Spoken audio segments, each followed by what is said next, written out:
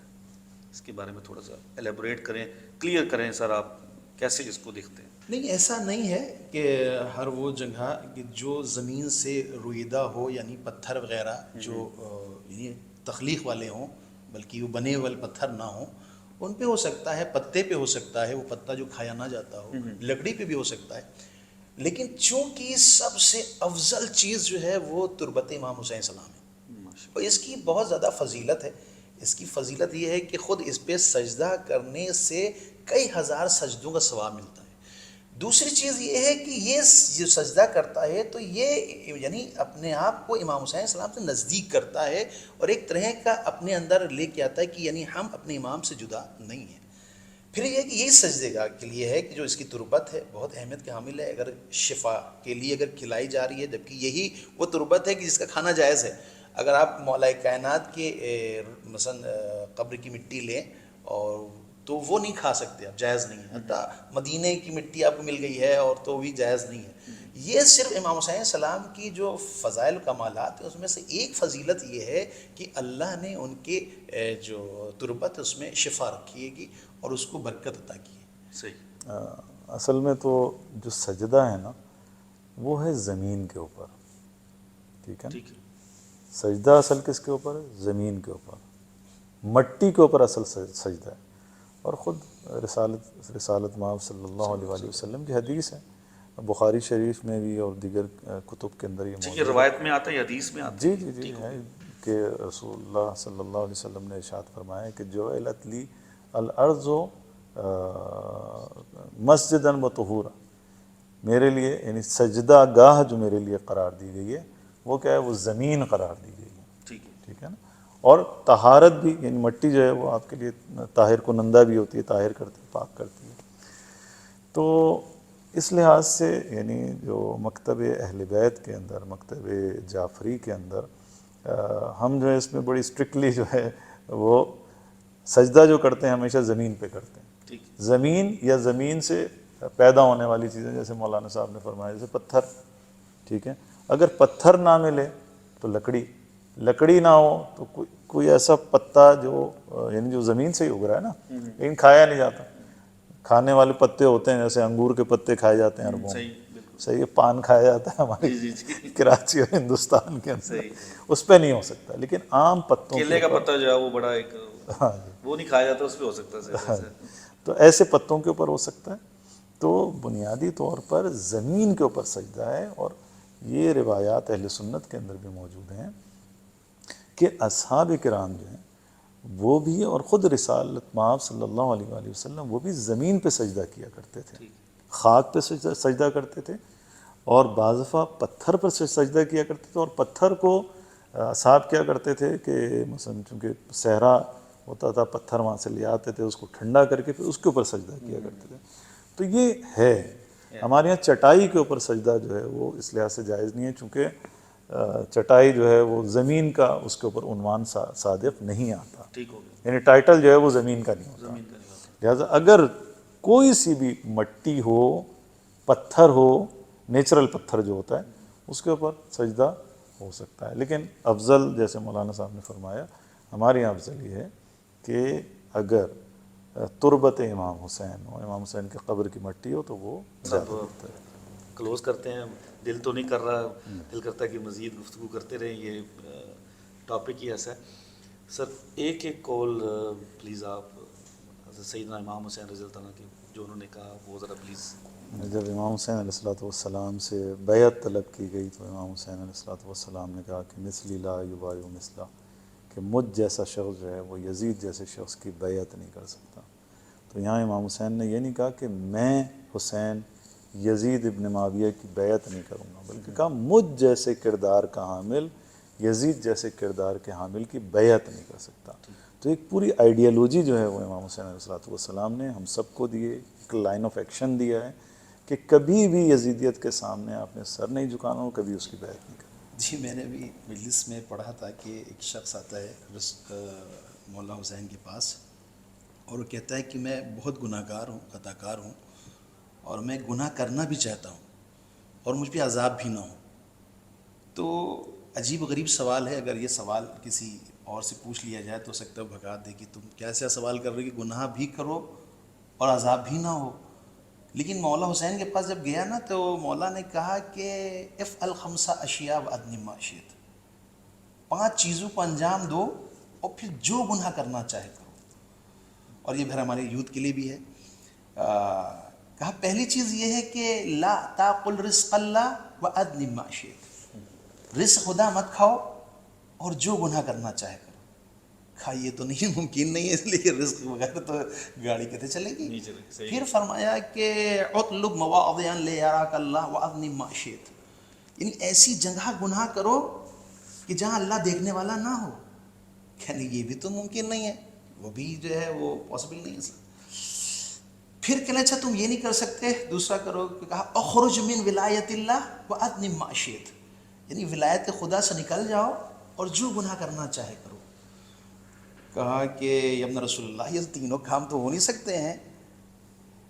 تو کہیں ٹھیک ہے 2 کام ابھی اور بچے ہیں، اس کو تم دیکھ سکتے ہو، اگر وہ تم کر سکتے ہو تو پھر جو گناہ کرنا چاہے کر سکتے ہو. کہا 2 اور کیا چیزیں ہیں؟ امام نے فرمایا کہ اذا جاء ملک الموت لیقبض روحک فادفع عن نفسک وادنم ما شئت، جب ملک الموت تمہاری روح قبض کرنے کے لیے آئے نا تو روح قبض نہ ہونے دو. جب روح ہی نہیں قبض ہوگی تو تمہیں عذاب نہیں ہوگا. کہنے لگے یہ بھی نہیں ہو سکتا مولا. کہ ٹھیک ہے 5واں رہ گیا ہے. کہ وہ کیا ہے مولا، وہ بیان کریں. کہتے ہیں کہ اذا ادخل مالک فی النار فلا تدخل فی النار وادنم ما شئت، جب دروغان جہنم تم کو جہنم میں ڈال رہا ہو نا تو پھر جو ہے جاؤ نہیں، تم بچ جاؤ اس سے. کہنے یہ بھی نہ ممکن ہے. تو پھر امام نے کہا کہ جب ناممکن ہے 5 چیزوں پر عمل کرنا تو پھر گناہ کا حق تم کو نہیں. خوبصورت سی بات جو مولا حسین نے فرمائی سب کے لیے انشاءاللہ. اسی خوبصورت بات کے ساتھ آج کا پوڈ کاسٹ ہم جو ہے وہ اختتام کرتے ہیں، ختم کرتے ہیں. بہت شکریہ آپ کا. بہت شکریہ آپ کا. آپ کا شکریہ. سلامت رکھیے آپ سب. انشاءاللہ زندگی تو ضرور ملاقات ہوگی آپ سے انشاءاللہ ضرور. اور آئی ہوپ کہ بہت سارے ایسے سوالات جو ہمارے دیکھنے والے جاننا چاہتے ہیں تو آج ان کو بہت کچھ اس سے ملا ہوگا. پھر بھی اگر نیکسٹ ٹائم شاہ صاحب اگر لے کے دیں ٹائم، پہلے تو شکریہ شاہ صاحب کا کہ انہوں نے مجھے موقع دیا. Thank you very much again. تب تک کے لیے اپنا خیال رکھیں. پہلے تو میں رپیٹ کروں گا مولانا صاحب کی بات کہ جو ہے وہ علم حاصل کریں، اس کو تحقیق کریں، پڑھیں. ٹھیک ہے، جتنا آپ تحقیق کریں گے پڑھیں گے تب آپ کو جا کے علم حاصل ہوگا، آپ کو صحیح بات کی تہہ تک پہنچ سکیں گے. نہ کہ آپ سامنے کیمرہ رکھیں اور شروع ہو جائیں اور اپنی من پسند کی باتیں جو آپ کو پسند ہے وہ کہنا شروع کر دیں. ایسا نہیں ہوتا. اپنا بہت بہت خیال رکھیے، دعا میں یاد رکھیے ہمیشہ کی طرح. اللہ حافظ. پاکستان، کویت زندہ باد.